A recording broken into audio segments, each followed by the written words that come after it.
Hello viewers, well it's a new trailer for Pacer, a game that we feel like we've been covering for years. I guess the evolution from Formula Fusion and then the rebuild with Pacer has sort of taken a couple of years, and we've always known it's been coming to console and that they've been targeting that 60 frames per second to bring back that fluidity, that wipeout vibe.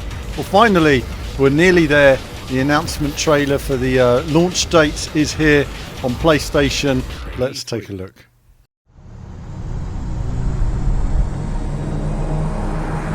Three, two, one, go.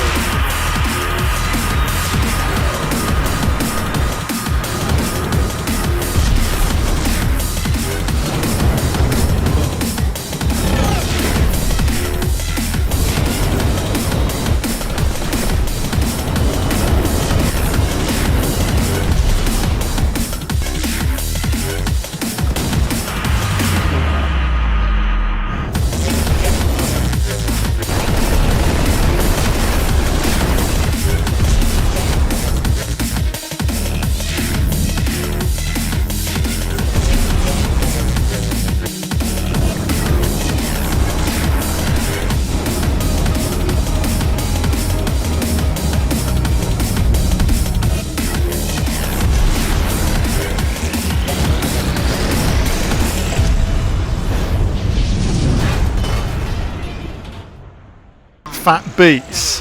It certainly does look great in the trailer. You know, it's come along all the time. Tracks, you know, I mean, they look very impressive. Big scale to them, detail in the environments. Frame rate looks good. Lots of lighting effects. The handling isn't necessarily Wipeout, it's a bit more rigid, and I'll mention this in another part of the video, but it's not as floaty and fluid as sort of Wipeout would be, but it's a different type of game. I just look at it as a different game, similar visual style and music and atmosphere, but a very different in style in terms of the actual play. But either way, look forward to a hands-on. There's a decent package there. And I thought I'd leave you with an interview I did with the developer at EGX last year, as well as my initial hands-on impressions at the time.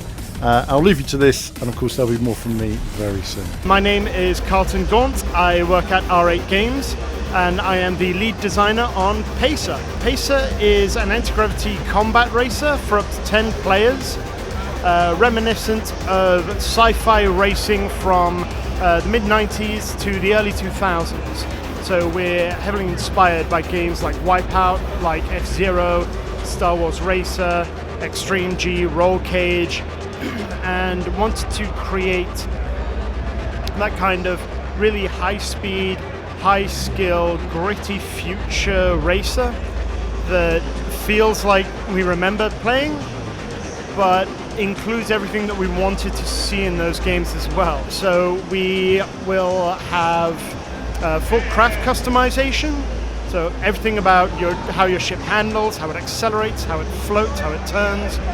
Its defensive capabilities can be customized. Your weapons, you choose 1, 2 of 11 base weapons, and you can customize those as well. Things like damage, ammunition, how long it lasts on the track, how many targets it can hit. All of those can be customized, as well as how your ship looks. So you can change your basic skin, your trail, your jet engine. You can add spoilers or side skirts or body kit modifications. So there's a focus on expression. When a player wants to play, we want them to be able to take their style into the race and be able to be competitive with it. We have a full single-player career mode that will take the player from training through our 10 race teams that are in the game, providing new and unique challenges and ways to play. We have online multiplayer for up to 10 players, including competitive multiplayer and dedicated servers. We have a full replay mode in the game, so every race you take part in can be played back in the game at a later date. Flick through and see the race from the point of view of any player, and you can use trackside cameras. If you're playing on PC, NVIDIA's Ansel is included, which will give you a free camera. So there's a lot of tools for analysis of your racing, for creating content, or just for showing off if you'd like to. We will include 14 tracks when we launch. Each of our tracks has variants. So every track has a reverse mode, it has a mirrored mode, it has a night mode, and these can all be mixed and matched. So if you put on reverse mode and night mode, you will race in night reverse mode. So if you really like a specific track, there are a lot of ways to play it. The biggest improvements we're showing off here at EGX are art improvements, optimization, first show with a completely revamped audio system in place, which really helps give a new dimension to the game. We will be releasing early 2020, coming to PC, PlayStation 4 and Xbox One. So a big thanks to Calum for his time there. Pacer, it's been coming along for some time, an evolution of Formula Fusion, but this time much more developed, much more refined, and graphically you can see that straight away. They're really developing it, looking lovely in terms of its design and style and look and feel. It's much more complete. This was one of the tracks based, I believe, on one of the original game, Formula Fusion, but there was a couple of new circuits there. We didn't have any footage. We were hoping to have some direct feed and some direct audio for you guys, because one of the key elements of this new build was this all new audio that was included, which really worked in terms of the immersion, the feeling of being in this craft, the sort of engine, the energy sound, the various effects.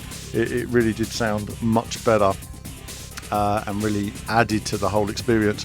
What you're seeing here is a multiplayer session, and I suppose one of the areas that I still feel they need to work on is just in balancing of weapons and various strategy, so that you've got an idea of what to do when you're much more vulnerable in the lead, much more vulnerable. It's a bit like Mario Kart to that extent. When you're in the lead, it's like everyone's got a blue shell, and occasionally it'd be nice if you could just figure out how to defend yourself. There is a shield, but there was a few things there like that lightning bolt that goes across the entire circuit that I just simply saw no way of avoiding. It was literally destroying me every time it came round. So in a way you didn't want to lead, but I did try the loadout that was specifically set for defense, and that made you too slow, couldn't keep up with everybody. So in the end you need a loadout with a relatively low shield but lots of engine power to just simply stay up there and just keep blowing everybody up and hoping for the best. I love a floaty futuristic racing game. Obviously this is a different style to Wipeout. It's much more directional handling. It's not got the same floaty handling that we see in Wipeout, but it is what it is, and I'm seeing it for what it is, and I enjoyed it for what it is as well. And as I say, the polish to it is obvious to see, especially on some of the other circuits. A real shame we weren't able to get hold of that direct feed, but either way I look forward to testing the final game and seeing how it comes along. Still a lot of work to be done apparently, so and with all the options there Calum was mentioning, there is a lot to do and a lot to bring together for these guys in the next few weeks. No doubt it's an unenviable task, but hopefully it will all come together and be the game they want it to be. So that's it from me for now. That's this look at Pacer. Do like and subscribe. It supports what we do, and so we really appreciate that, all the support you can give us on the channel, and there'll be more from me very soon.